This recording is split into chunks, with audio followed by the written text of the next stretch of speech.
Hare Krishna. Good morning friends, how are you all? সবাই কেমন আছো তোমরা? আশা করি সবাই ভালো আছো। নমস্কার বন্ধুরা, আমি সুব্রতা নাইরোবি থেকে বলছি। চলে এসেছি ইসকনে, দর্শন করে নাও সকাল সকাল একটু। আমার সঙ্গে একজন গেস্ট আছে আজকে। হ্যাঁ হ্যাঁ, ওয়েলকাম টু নাইরোবি। কারিবু কেনিয়া হলো অক্ষয়, আমাদের দেশের ছেলে, পুরুলিয়ার ছেলে। ওকে অনেকে হয়তো তোমরা চেনো, ওর নাম অক্ষয় ভগত। ও একটা ছোট্ট বাইসাইকেল নিয়ে বেরিয়ে পড়েছে, নিজের ইচ্ছা শক্তির জোরে, সাহসের জোরে বেরিয়ে পড়েছে। 28 বছরের ইয়াং ছেলে, এই বয়সেই সব করা উচিত। সারা পৃথিবী ঘুরতে সাইকেল নিয়ে আফ্রিকায় চলে এসছে, সাইক্লিং করে, হাতে মাত্র 2000 টাকা নিয়ে চলে এসছে। আমরাও এসেছিলাম এরকমই 2000 টাকা নিয়ে, বাট এরোপ্লেনে এসেছিলাম।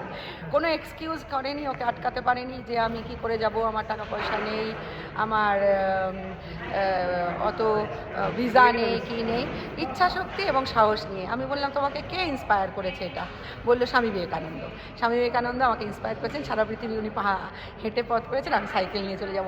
ও কালাহারি ডেজার্টে সাইকেল নিয়ে যাবে বলছে। মা গো, যেন ভগবান কৃষ্ণ রাধা বাপে বিহারি তুমি ওকে শক্তি দাও, সাহস দাও, সেফ রেখো। আমার বড় ছেলের মতন। এই দেখো আমাদের হরে কৃষ্ণা, আমাদের পূজারী প্রভুজি এসে গেছেন। এই কান্তাবাবু দেখো, এখানে কান্তাবাবু হরে কৃষ্ণা বলো, সেবা করছে। হ্যাঁ, এটা তো আমার বাড়িতে ও গেস্ট হয়ে এসেছে কালকে, বেশ কয়েকদিন থাকবে নাইরোবিতে। ওকে আমি দর্শন করাতে নিয়ে এলাম ইসকনে, এবং এখানে প্রসাদ খেয়ে খুব খুশি ও। হ্যাঁ, তো যাই হোক, সবার সঙ্গে দেখা হচ্ছে। তোমরা সবাই ভালো থেকো। আমরা একটু মন্দিরটা ঘুরি, আর তারপরে আমি ওকে নিয়ে যাব এখানে সুপার মার্কেটে নিয়ে যাবো। একটু সুপার মার্কেট দেখতে চাই নাইরোবিতে। হ্যাঁ, তারপরে দেখুন প্রভুপাদের দর্শন হয়ে গেল। এই চলো উপরে লাইব্রেরিতে নিয়ে যাই। অক্ষয়, উপরে লাইব্রেরি আছে। হ্যাঁ এসো। ওখানে প্রভুপাদ, শিলা প্রভুপাদ এমন সুন্দরভাবে বসে লিখছে, মনে হবে জীবন্ত প্রভুপাদ। হ্যাঁ চলো এখান দিয়ে নিয়ে যাই। হরে কৃষ্ণা। এখানে আফ্রিকান পূজারি আছে, ওনারা আফ্রিকান পূজারি, দেখেছো তো?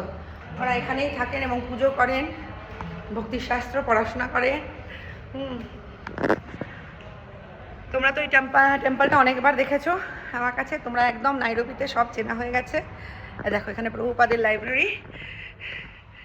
এই শিলা প্রভুপাদ স্কটিশ চার্চ কলেজে পড়াশোনা করেছেন 70 বছর আগে, আর 70 বছর পরে আমি পড়াশোনা করেছি স্কটিশ চার্চ কলেজে।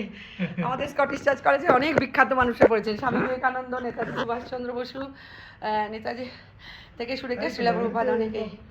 হ্যাঁ